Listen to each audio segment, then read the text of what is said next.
Thank you for joining me for a walk in the garden on this fine late April day. Things have really come along since the temperature's gone up. Today is Earth Day, and you're watching this show on NCTV, Norfolk Community Television, and I'm Liz Davey. This is my garden that we're walking through today and doing a little garden work. There's plenty to do in the early spring, April being and May being some of the busiest months. Today I'm starting in the herb garden. Things are starting to really pop up since the last time we were here, and there's work to do. This is a plant called a southernwood. It's not something you'll eat, but it is attractive, and it is a good moth preventative, and the mice don't seem to like it either. It does need to be trimmed back for spring. You'll notice there's some green on the outer edges, and there's green all along the stems, little bits of green, but I'm going to trim those back. Otherwise it would be really straggly by the end of the season.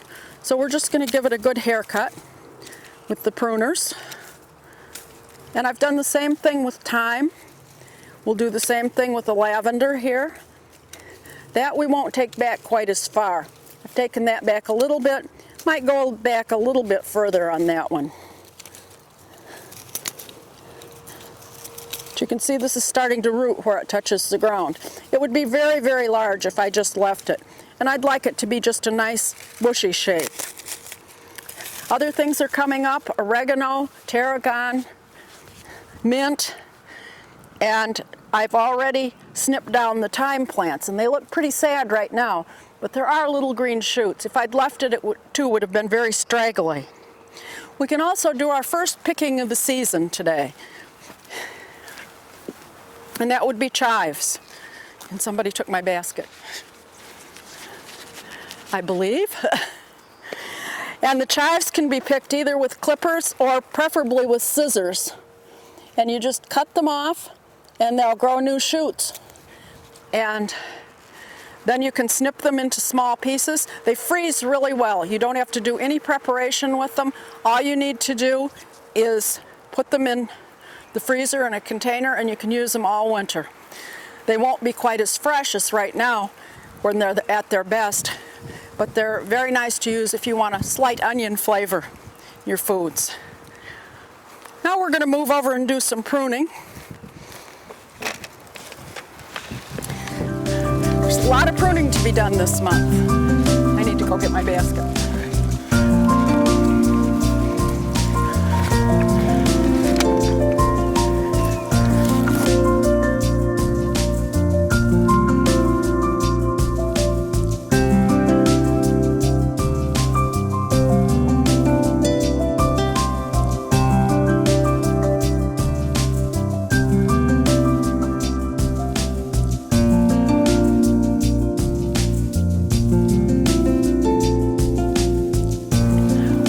Grapevine now, and it needs a lot of pruning. This one I grow primarily for covering the arbor, not as much for fruit. Usually the birds get that. But you'll see there are nodes on this, growing points. And what I'll do is cut it back at these nodes and cut out anything that's growing the wrong way completely. I'll also shorten down the big canes at the top and take out anything that's growing the wrong way and anything that's obviously dead. We want to shorten a lot of these back quite a ways, and I will have to get up into the top to get some of these out, some of these long pieces. It will continue to grow, and it'll cover the arbor hopefully later this year.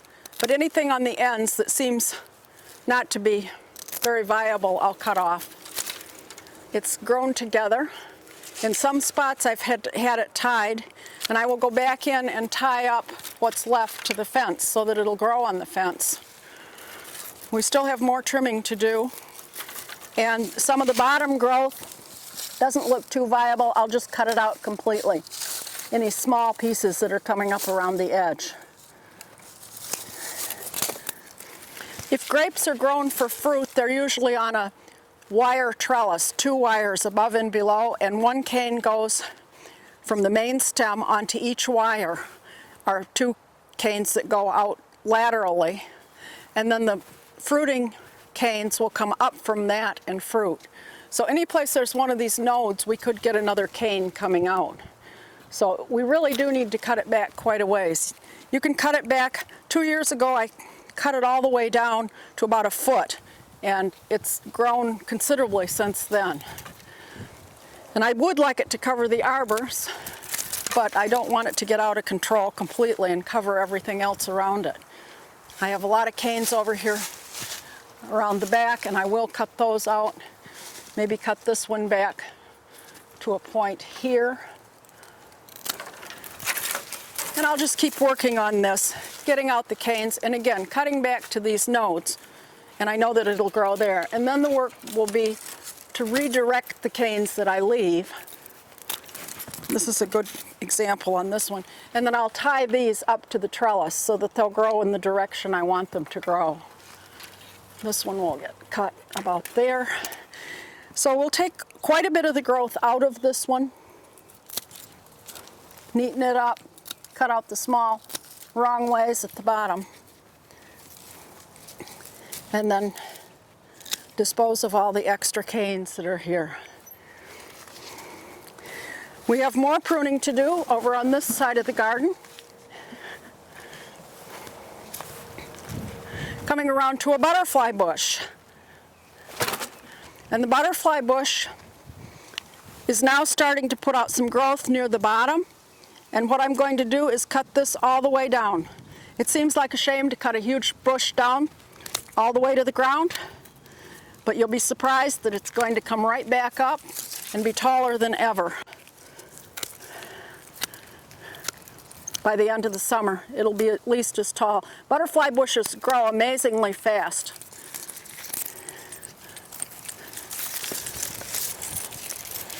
And so we're going to take this one all the way down.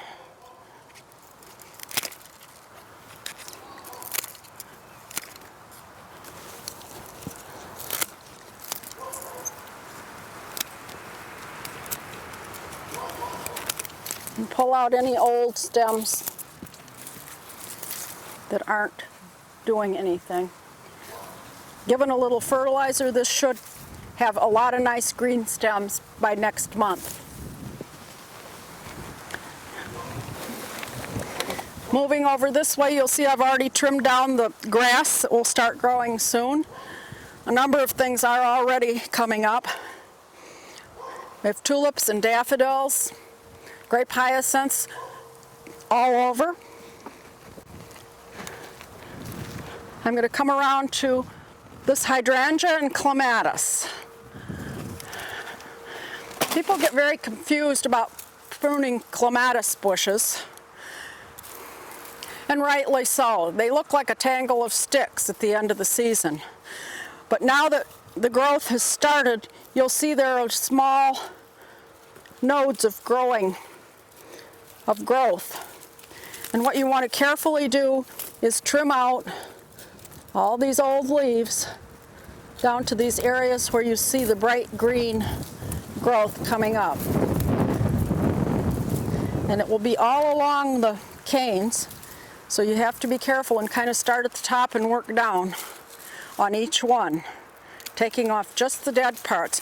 This is what is called a type 2 clematis, and that's mostly what I grow. A type 1 will bloom on new wood. This one will bloom on older wood, therefore you don't cut it all the way to the ground or you won't get the early spring blooms. They're pretty forgiving plants. If you do cut them down, they'll grow back up, but they just won't bloom in the spring. This one, live growth, is way down there. And you just keep working on this tangle until it's all untangled, or mostly untangled. You can leave some in, but you just want to make it neater. The other type of clematis is a type that is called a type 3. When you buy it, it will list what type it is, and that type is pruned all the way to the ground. It will not bloom as early, and it always blooms on new wood. So that one's pretty easy. You just take it all the way to the ground. I have several of those growing through a rose bush. But you can see this nice new growth at this point. And at this point I can also use some string and tie these back to the support, or just weave it in. And we'll be seeing blooms on this in late May or early June. But with the cold winter we had, there's quite a lot that needs to be pruned off on this one. It does make a difference. On a year where we have a very gentle winter, we'll have a lot more points of growth.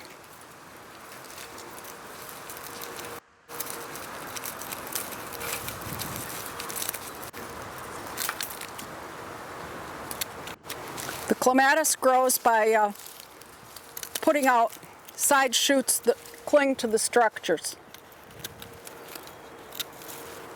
So again, we get some of the fat buds and leave those on there, taking off other portions. I won't do the whole thing right now, but it's something that does need to be done before it puts on a lot more growth. And you can see it's starting to shape up already.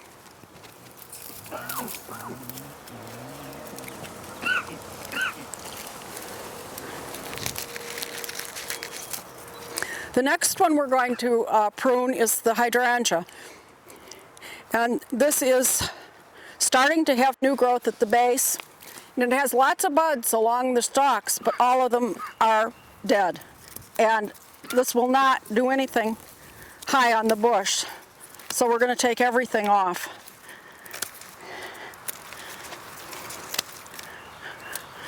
In a gentler climate, we might have those buds active and we might get an early bloom from those shoots. But not in our winters and this variety. So again, this one is going to come all the way down, but we are heartened by the new growth at the base.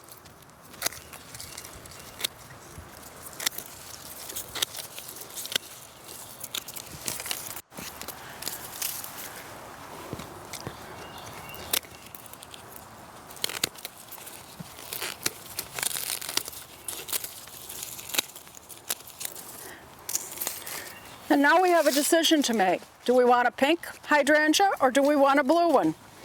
With this variety, we have a choice, and it depends on what we amend the soil with. If we wanted blue, we would use a product called aluminum sulfate or a sulfur product, another type of sulfur product.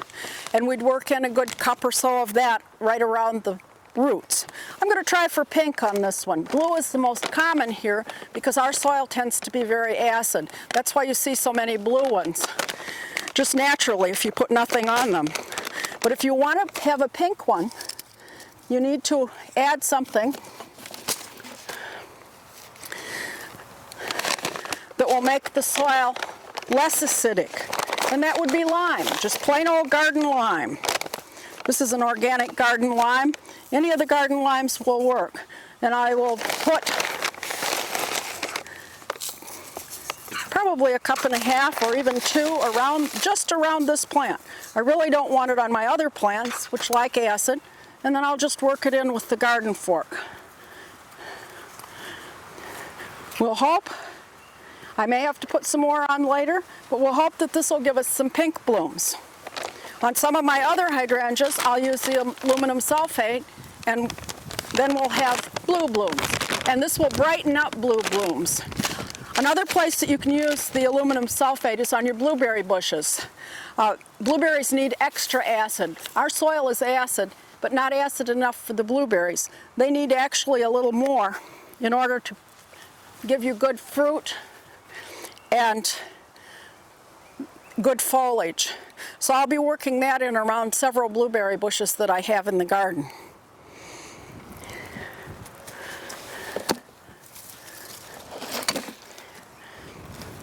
The next thing we need to do is some transplanting.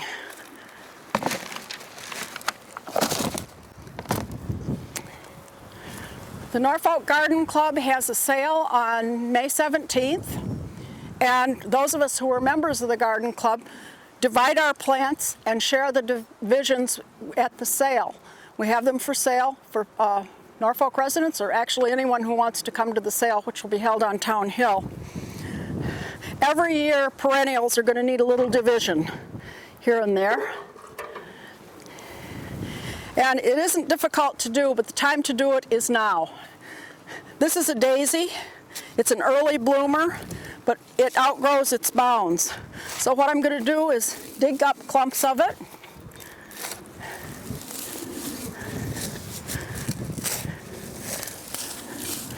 I can also use these divisions in my own garden, if I choose to do so. You see, the roots have come right out.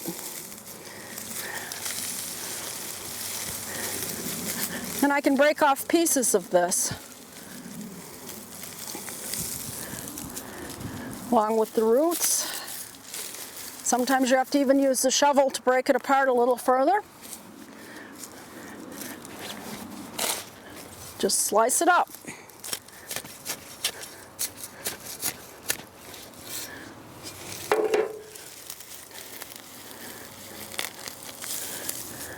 At this point, it's ready to be potted. What I've done is put a little piece of newspaper in each pot. This keeps the soil from going out through the bottom holes, but it will disintegrate over time and still allow drainage. I've got a bucket of compost here. I'm going to put a little bit in.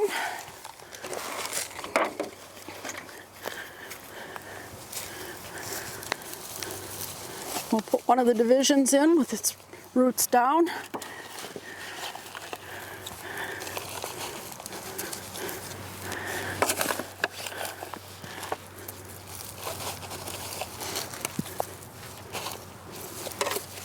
And fill in with more compost, press it in.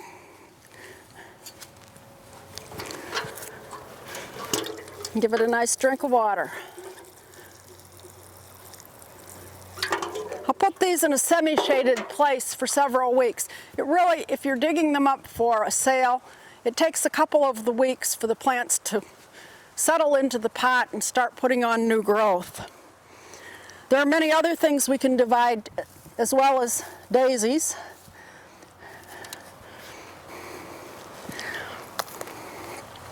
This is a stachys, which has white blooms.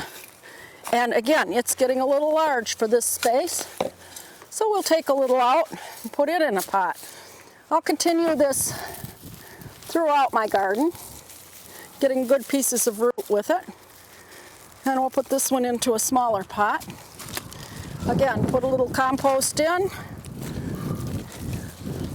put the roots in.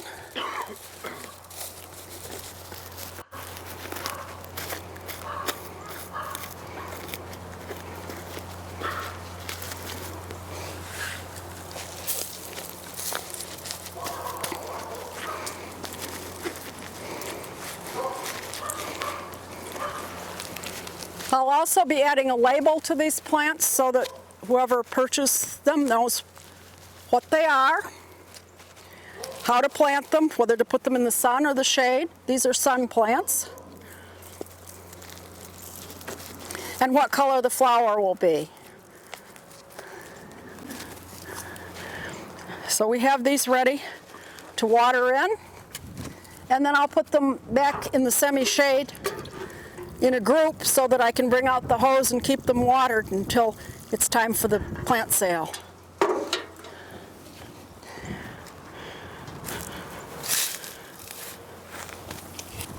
This is the same procedure I'll use to divide anything that I want to move in my own garden. I may want to take one of the daisies and put it someplace else where I need a little early spring color. And that we would follow the same way, just dig a little hole, pop it in and water it.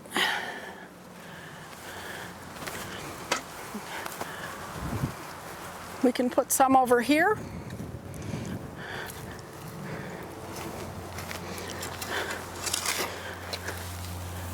again, I'll just dig a nice spot for it.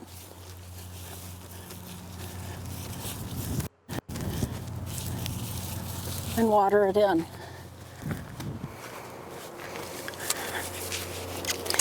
If you're doing something like a Siberian iris, and Siberian iris are beautiful, but they have deep roots and they're very hard to divide. So you're probably going to need something like a garden fork in order to pull these out of the ground. And do it before they get too large. This will grow about this tall, ultimately. But I'll loosen up the edge with the garden fork, and then I can go in with my shovel and cut out a piece. It's possible also to lift a whole plant and then slice it into pieces with either a spade or a knife and replant them. People do that often with hosta. They'll dig up the whole clump and divide it and replant it. You can tell when a plant needs division by the center of it. The center of the plant, and particularly an iris like this, will start to die out. And you'll have just kind of a bare middle with hair around the edge. It's kind of like a bald man's head with hair around the edge and a bald spot in the middle. Then you know it's time to do a little division. I have plenty of other things that can be divided in this area. And we need to water in the plant we just planted.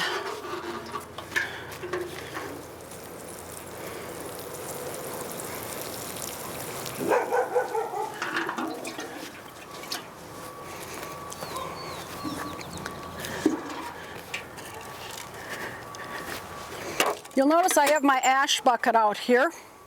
Several of the plants prefer a more alkaline condition, and you can either use lime or you can use your fireplace ashes. I have a peony right here, a peony right here, and I'll spread a little ash around that. That gives it just a little bit of extra. This is a tree peony, and I'll have just a little bit of extra alkaline material around it.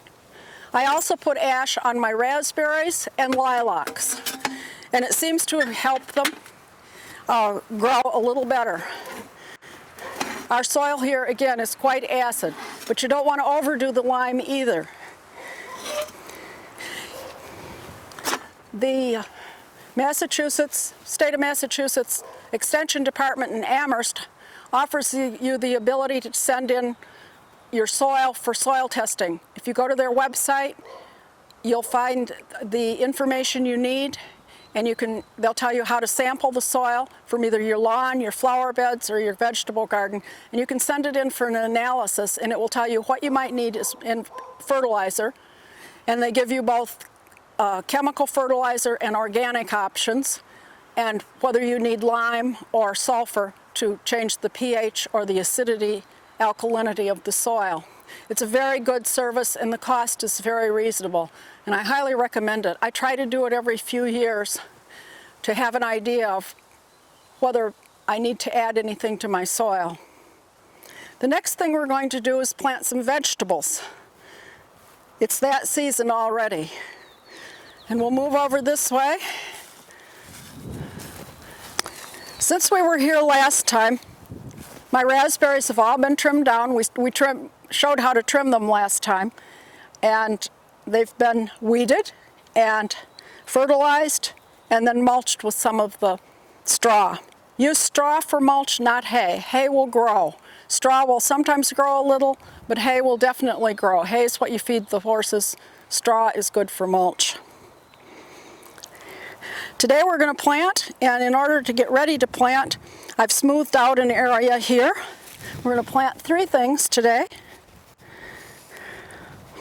And early crops can go in now, or even could have gone in a little sooner. And I put in posts. I've measured. I use a ruler and measure my rows. I have these rows about 24 inches apart. Some rows I'll put 18 inches apart.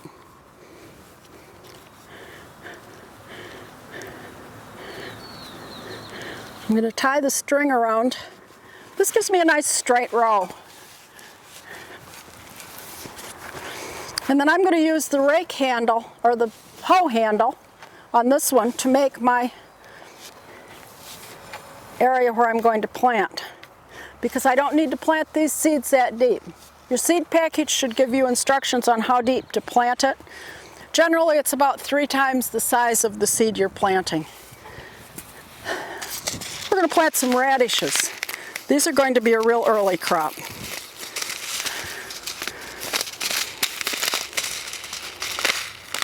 And I'm going to have to take off the gloves for this one, or at least one of them.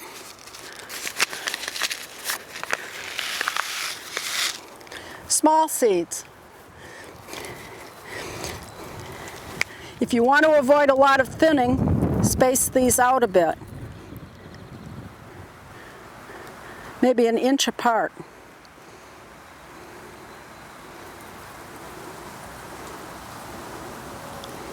If it's much closer than that, you're going to have to thin them out. Remember, the radish itself will be about an inch in diameter when you pick it.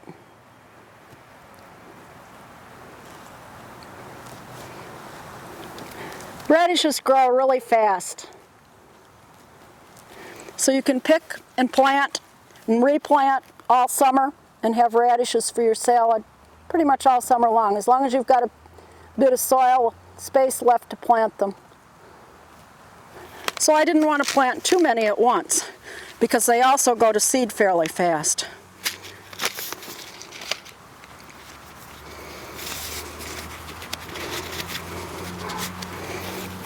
I'm going to just cover these with a bit of soil. Again, just a little bit, and then pat it down good so that the soil comes in contact. We're expecting some rain tonight. That'll be perfect. If it was going to be extremely dry, I could water them. I try to avoid extra water. Save on the water. Let Mother Nature do it. There, we have a row of radishes, a small row. The next thing I want to plant is some peas. I'm going to plant 3 kinds of peas, and I have them arranged in these dishes. And what I'm using on the peas, I've dampened them, and I'm going to use this inoculant. It's good for peas and beans. And most of the atmosphere is made up of nitrogen, the air that we breathe. And legumes like peas and beans have the ability to convert that nitrogen into their own organic fertilizer. And it's helped along by bacteria that's naturally in the soil, and this will augment that bacteria. It's a nitrogen-fixing inoculant. And by putting it on the seeds, it will help them form their own fertilizer, and they will grow better. These peas are the regular peas that will be shelled out. When they're ready, they probably will take the longest of all the ones that I'm planting. And again, I want my furrow a little deeper for these. I've had better luck with peas by planting them fairly close. It helps them support themselves. We'll be helping them support, giving them some support as they start to grow.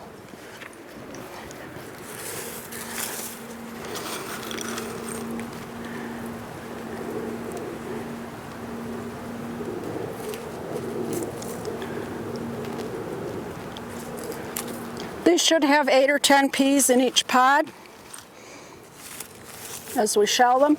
We won't get a huge crop, but it will be a nice taste. I like to plant some different varieties to try.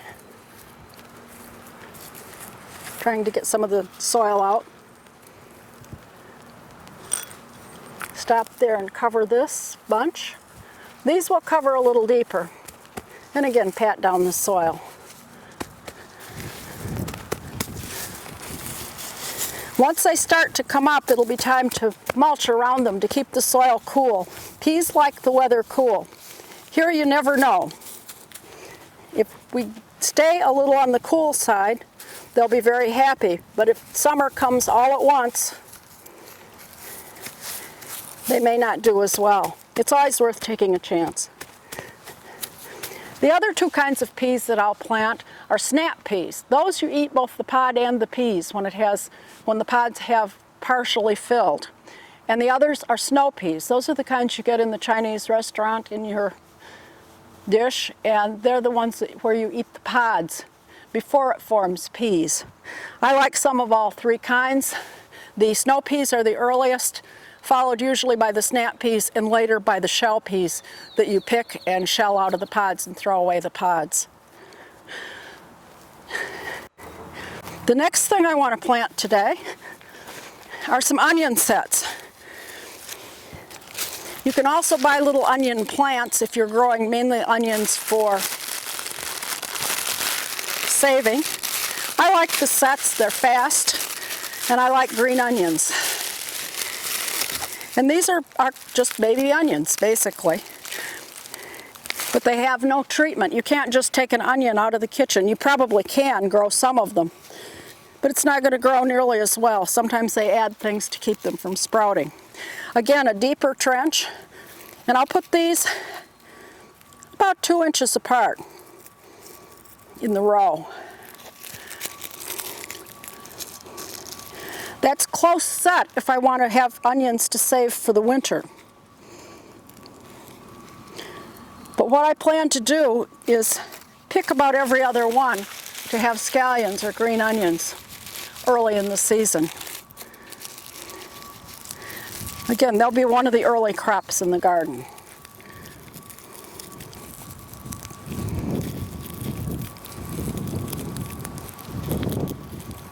The other things that you can plant now, and that should go in the ground now, are some lettuce. Again, lettuce should be planted at intervals so that you don't have lettuce all at once and then no lettuce. So every couple weeks plant a little more lettuce.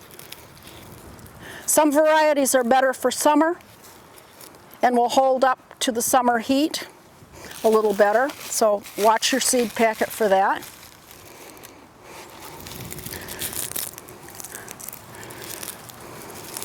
Spinach can be planted now or even earlier than this, as can arugula, beets, and carrots, and Swiss chard. All of those can go in the ground now. They will withstand a very slight frost in case we have one, and we just might. Now we'll cover these.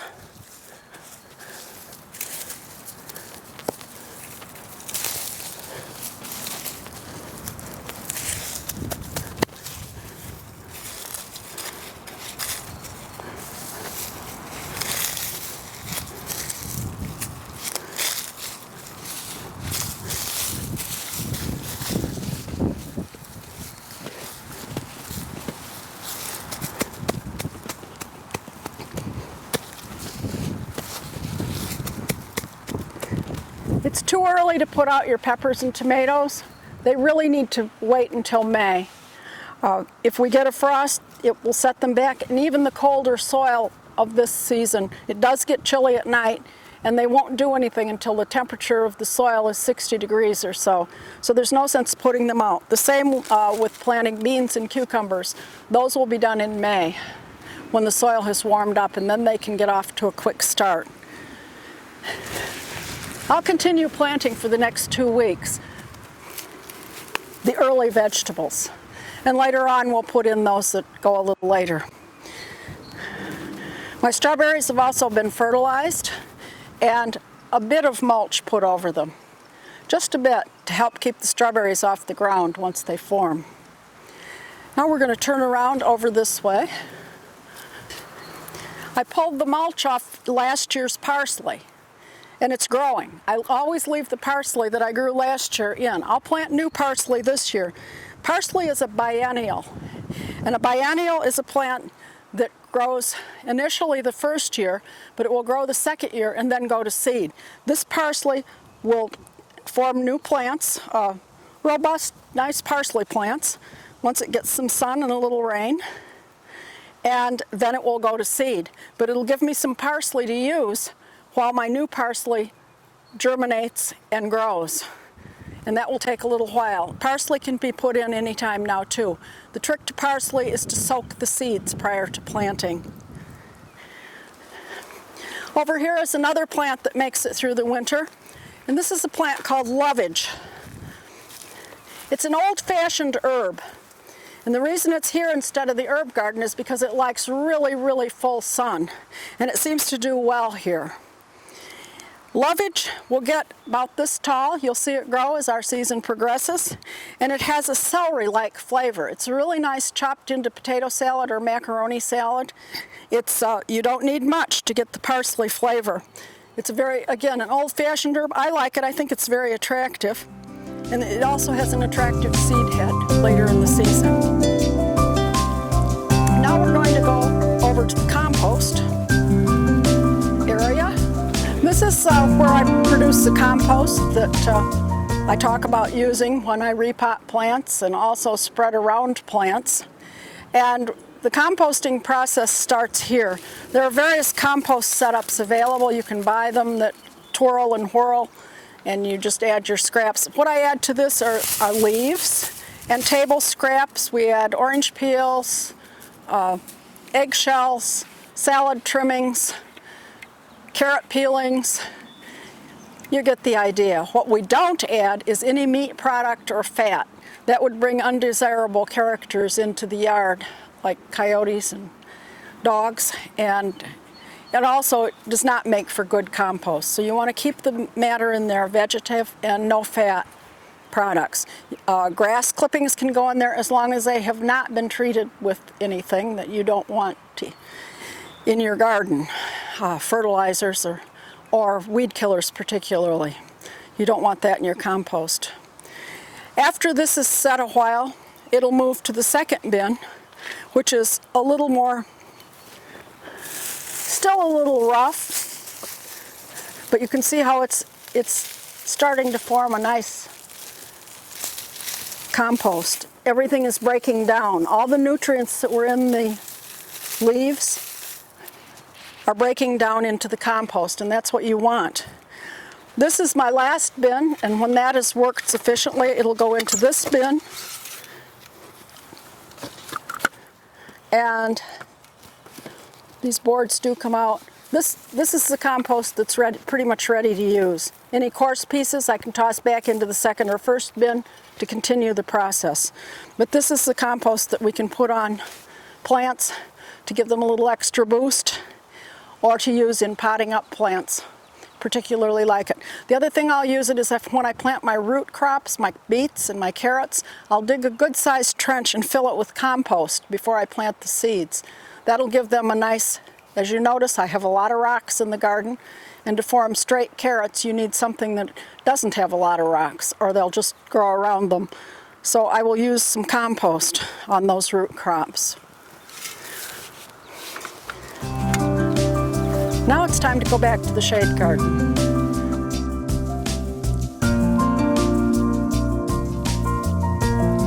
We're down in the shade garden. Things are starting to come up like crazy. The hellebores are a plant we've talked about early. They're a very early bloomer, and they are now pretty much in full bloom, and the blooms stay for quite a long time.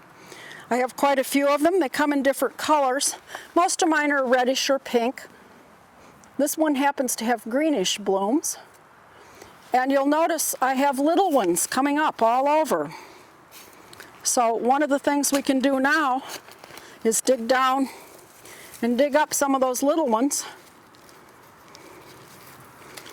Some of them are just tiny, but I like to get one that's probably a year or so old.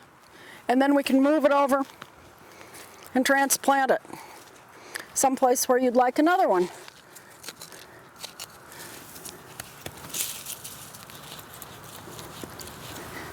I can also dig some up for our garden sale. I'll probably put these little ones in a 6-pack so that someone can get 6 at once. They're very expensive if you look on the garden sites online or in the catalogs, but they do transplant fairly well if you have the right location. And we're in the shade or part shade. They like either. They do not like full sun. We trimmed back those epimediums last week. And this is one that is starting to grow. It has little buds on it. It'll be in bloom in another week or so. I have a number of those, and they are very pretty early small blooms, and then the leaves make a very nice ground cover. Some garden books will call them the aristocrat of ground covers. They're polite, they don't move too fast, and they have nice little flowers early, and then they just have lovely leaves the rest of the season. Some of them even have nice fall colors. Here's another stem of them coming up, again with buds. This is a plant called a dogtooth violet, and it's going to bloom soon too. Little tip of frost on the edges on that one. But it does have nice blooms. This will be bright yellow, and it's a wildflower actually. However, I have planted them.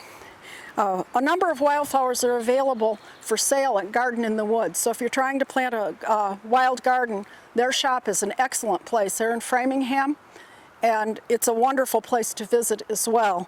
But they have beautiful wildflowers, and they have a number of them for sale that they've taken from their plants. Now's the time that I call hosta watch. And the hosta are just starting to come up. There should be one right in here somewhere. We have others. I saw it the other day. But they're starting to break the ground in just small bits. Well, I'll have to come over here. I know there's one that's a little further along here. The little green shoots are coming up. Deer spray. The deer like it, the rabbit likes it.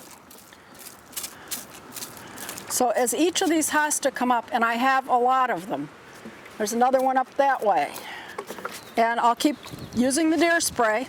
And the other product I'll use is called Slug Magic, or Sluggo is sometimes called. And it's for slugs. The active ingredient is iron phosphate.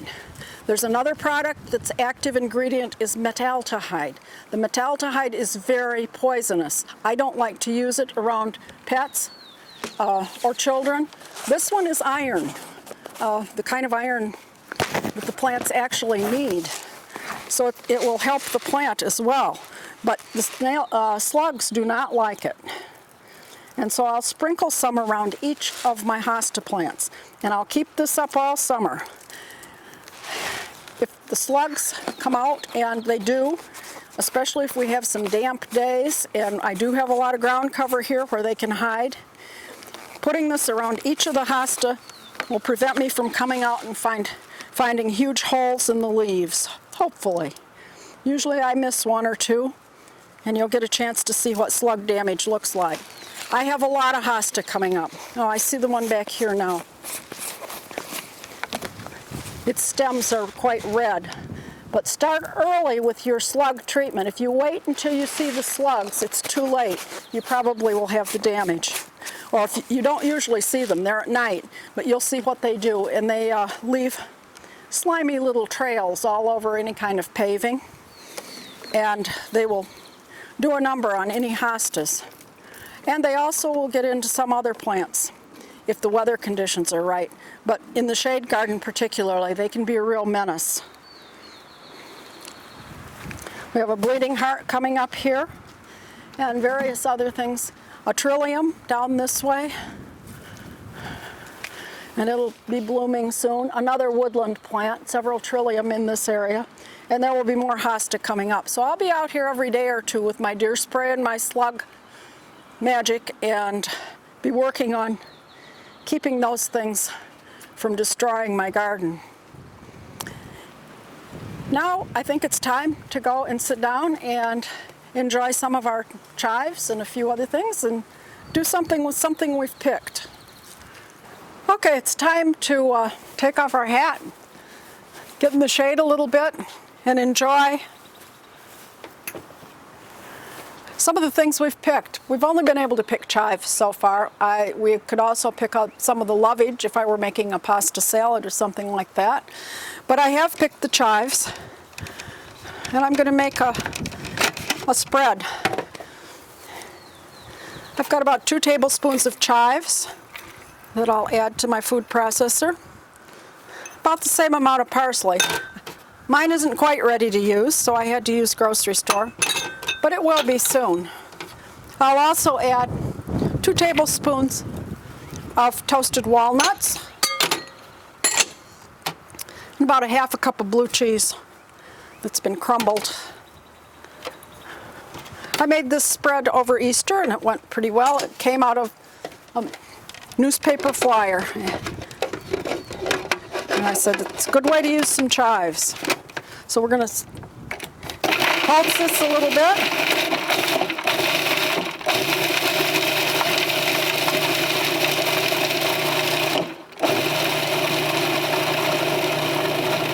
Till it's pretty well chopped up.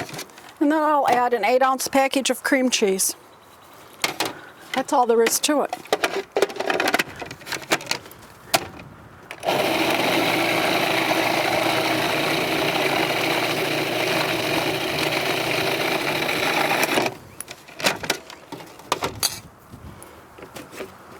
Go around the edge a little bit to make sure it gets mixed well.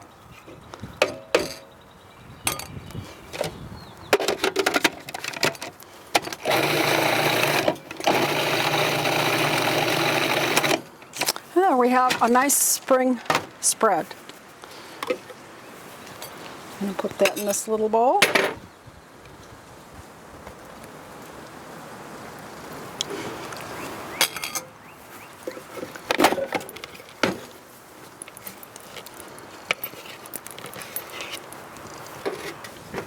There we have a nice spread to serve with some crackers, to spread on a sandwich.